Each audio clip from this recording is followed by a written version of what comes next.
આ આપણું ઢોસાનું ખીરું છે, જેનું માપ 3 વાટકી કણકી લીધી છે, 1 વાટકી અડદની દાળ છે, એને પલાળી દેવાની. બંને ચોખા અને અડદની દાળને અલગ અલગ પલાળવાની.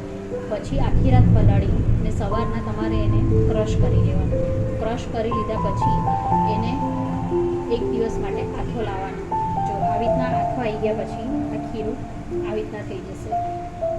અને જ્યારે તમે એને ક્રશ કરીને આથો લાવવા માટે મૂકો ત્યારે થોડું મીઠું નાખી દેવાનું. મીઠું નાખવાથી શું થશે કે આથો બી આવશે અને ખટાશ બી નહીં પકડાય. એટલે આપણું આ ઢોસાનું ખીરું રેડી છે. હવે આપણે મસાલા ઢોસાનો મસાલો બનાવીશું, જેની માટે મેં તાવડીમાં તેલ લીધું છે અને એમાં આપણે થોડી રહી નાખીશું. રહી તતડે એટલે અડદની દાળ નાખીશું. અડદની દાળને થોડી ગુલાબી થવા દેવાની.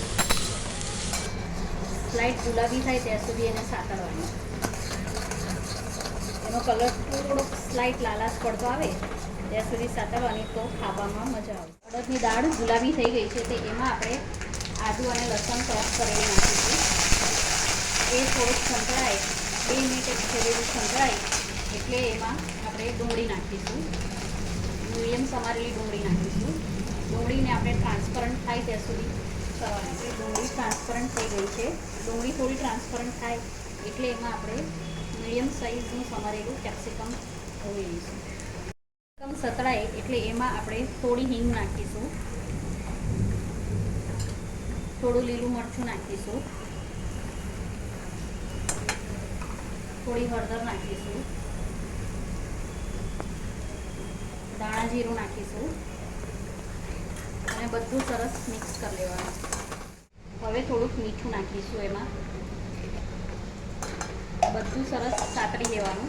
થોડુંક સંતળાય પછી આપણે એમાં બટેકા ઉમેરીશું. મીઠું નાખ્યા પછી હવે આપણે બાફેલા બટેકા છે એને સમારી લીધા છે મીડિયમ સાઇઝમાં.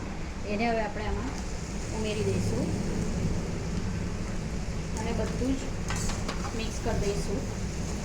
અને એના બટેકાના ભાગનું આપણે મીઠું નાખીશું.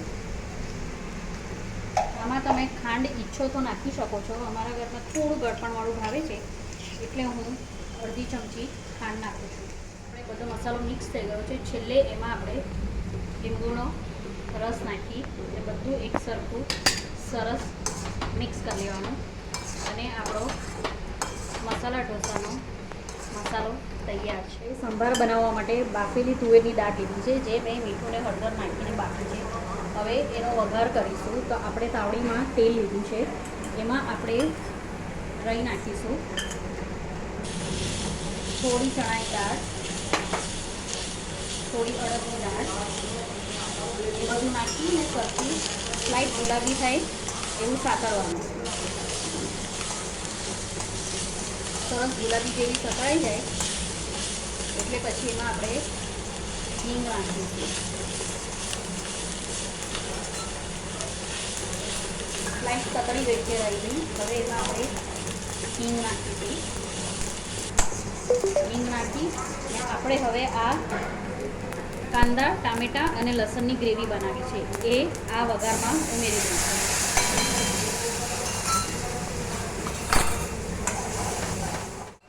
હવે આપણે ગ્રેવી સતળાઈ ગઈ છે તો એમાં મસાલા કરીશું. એમાં આપણે થોડું નાખીશું લાલ મરચું, થોડું ધાણા જીરું અને મીઠું ને હળદર આપણે દાળ બાફવામાં નાખી છે એટલે આપણે વઘારમાં નાખતા નથી. અને થોડો સાંભાર મસાલો એ નાખી બધું સરસ મિક્સ કરી લઈશું.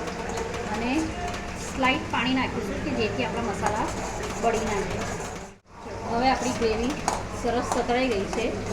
હવે આપણે આ ગ્રેવીને દાળમાં ઉમેરી દઈશું. આપણે દાળ જે ઉકળે છે એમાં આપણે ગ્રેવી ઉમેરી દઈશું અને દાળને સરસ ઉકળવા દઈશું. હવે આપણો સાંભાર ઉકળીને રેડી છે. હવે એમાં છેલ્લે આપણે થોડો લીંબુનો રસ નાખીશું. આમાં વેજીટેબલ્સ તમે ઈચ્છો તો નાખી શકો. મારા ઘરમાં વેજીટેબલ્સવાળી સંભાર નથી ભાવતો એટલે મેં એક બી વેજીટેબલ્સ નાખ્યા નથી. 1 ચમચો ખીરું નાખીશું અને આવી રીતના આપણે ગોળ ગોળ પાથરીશું. પતલો પાથરવાનું એટલે ઢોસા એકદમ ક્રિસ્પી અને એકદમ સરસ ઉતરશે. ઢોસો આવી રીતના ઉપરથી થોડો ડ્રાય થઈ જાય એટલે એની પર આપણે ઘી નાખીશું. ઘી નાખીને બધે સ્પ્રેડ કરી દઈશું અને પછી ધીમે રહીને આપણે ઢોસો ચારે બાજુથી આવી રીતના ઉખાડી દઈશું.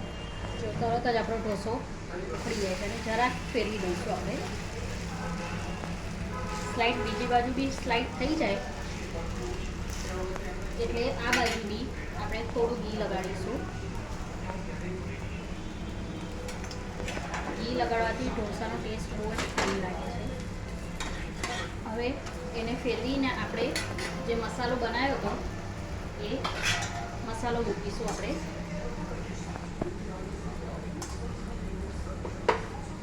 મસાલો તમને વધુ ઓછું તમને જે પ્રમાણે ભાવે એ પ્રમાણે તમે મૂકી શકો છો. પછી મસાલો મૂકીને આવી રીતના આપણે ફોલ્ડ કરી દઈશું. તો હવે રેડી છે આપણા મસાલા ઢોસા.